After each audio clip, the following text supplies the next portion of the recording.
Hi, welcome to Strength Reversed. It's Amy. Thank you so much for being here.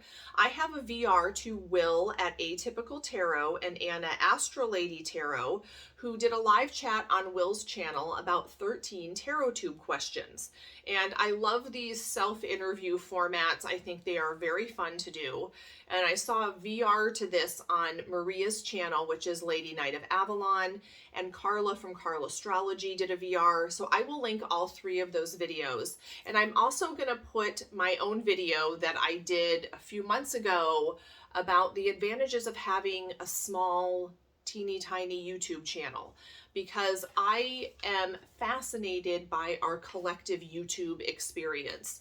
I love learning how other people have their setup and the philosophy behind their channel and the difficulties they have or what they find easy, and getting tips from other people. I don't know why that's so interesting, but it is. Also be on the lookout for a video that I'm going to make soon about, basically I'm going to share all of my favorite non-TarotTube YouTube channels. So that will be fun. So I will get into it. This is hashtag TarotTube questions, and I'm going to keep it to TarotTube and not all of YouTube. Number one, what are your favorite videos to watch? My favorite videos are informational videos that are, chock full of information about a specific card or deck or what have you. And also opinion videos, not just VRs like this. I do like watching this kind of VR because everyone has such a different take. But I like watching opinion videos, even if the opinion, and sometimes more so if the opinion is not the same as my own. On my to watch list right now, I have one of Saturnarium's latest videos, which is why I don't work with spirit guides. And I do work with guides, so I'm very interested in what she has to say about why she does not, because I love all of her videos and I really respect everything she has put out into TarotTube, and we tend to see eye to eye on a lot of things. So why she does not work with guides, I think, is something that would be interesting to hear about, even if it's not something I agree in. And it's not because I want to, try to convince her or she's going to convince me. I just want to hear what she has to say. Number two, what's your favorite content to film? I love VRs, especially the little interviews, because they're really fun and they're easy. And I love filming videos where I was inspired in some way. A lot of my tarot spiral videos, I film just when I am inspired to talk about a specific card or a specific topic. And so it just kind of blah comes out of me. And sometimes I watch it and I have no idea that I even said that. And I think, okay, wow, you're a genius, Amy. Okay, number three, what are your least favorite videos to watch? Okay, I'm not super into deck walkthroughs unless I already own the deck. If I already own the deck and I really like the deck, then sometimes I like to get other people's take on it to see if they've noticed something that I have not picked up on. Because sometimes they'll notice something about a card or symbolism that I didn't know. And my other least favorite videos to watch are probably live readings. Now, I've watched some excellent tarot readers do readings just because I like to see their approach and how they would approach a card, and I sometimes pause the video and write down what I think the cards are saying and then see where we're the same and where we're different. I think that's fun to do. But the live readings where it's just someone asking, when their house is going to sell or something, I'm not super interested in, because it doesn't really pertain to me. Now, I've given some live readings here and there, and that's fun to do for practice once in a while, but you know the channels that I mean. That's comes up in another question. But if someone's just on doing live readings today, I'm probably not going to watch other people get tarot readings. Number 4, what is your favorite part of the TarotTube community? I love getting new ideas and getting inspired to study new things about the tarot. I love other people sharing their knowledge.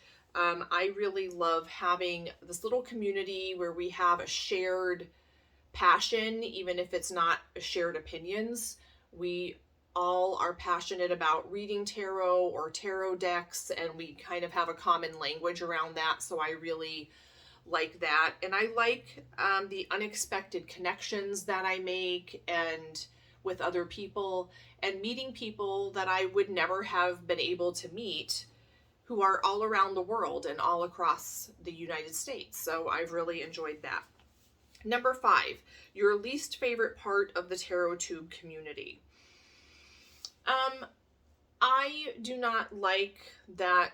I feel sometimes that there's an assumption that everyone on TarotTube shares the same beliefs and outlooks and political views, and I feel like for some people there is a right and wrong way to think, and sometimes I do feel like I have to be very careful about what I say lest I get canceled. And I don't like that feeling. I don't know that there's a clickiness to TarotTube. I do think that, you know, certain people have certain groups of tarot friends that they've gotten to know more than others, and I think that's very natural. But I know that there has been some drama in the past that I've heard of, because I think for some people, YouTube has way more significance in their lives than it does for other people, and so they kind of maybe feel like they need to fight to keep a position in the hierarchy or something. And sometimes it's fun to just get out the popcorn and watch this play out. Number 6, what motivated you to start your channel? I started with the 31 Days of Tarot that used to be hosted by Ethany, and I think I started in 2019 in January. I did not know that there was such a thing as TarotTube until right before I started that, and saw that other people were doing these VRs, and so I thought it would be a really fun way or an easier way to start a YouTube channel.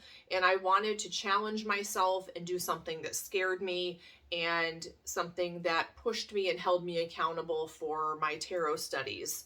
And it was a huge learning curve as far as technology. I mean, it was really overwhelming because I was starting at zero. I had no idea what I was doing. I had no idea how to post a video, record a video, or anything like that. So it certainly did push me out of my comfort zone. Number 7, who most inspires you on YouTube? I am inspired by phenomenal tarot readers like Carol from Practical Mystic Carol, and Jean Fiorini, and people like that who just have so much knowledge to share. And it gets me kind of fired up when I when I learn something new on their channel. I love seeing what they have to say. Number 8, the number one thing you would change about the TarotTube community. I would change the other TarotTube, and some of you know what I'm talking about. You know those videos where the titles are very clickbaity and they get tons of views, and they're doing low energy questions, and some of them might charge, but some of the titles are, you know, X-rated tarot, squirty emoji. I don't know if that's the name of that emoji. Oh my gosh. But those are cringy, because it just gives everyone, if you don't know anything about tarot, you see one of those videos and it's embarrassing. So I would change that. Number 9, the number one advice for other creators or new people starting out a channel. I would advise people to make the videos they want to make and to really know what you are hoping to get out of your channel and why you are doing this. And keep reminding yourself of that every day. And I would also suggest that if you are not someone who is trying to build a huge channel or build a business or monetize and you're just here for the community, I would suggest to turn off all of your numbers and ignore those.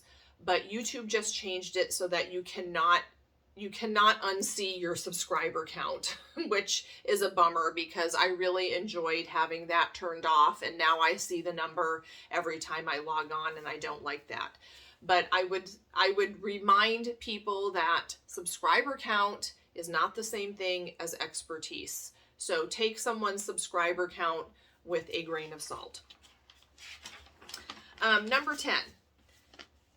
What do you like about YouTube as a whole? I like the variety of information that's out there. I like that it, I think, has enabled us to be a little more self-sufficient because we can just YouTube it and see how to install a new faucet or read a tarot card.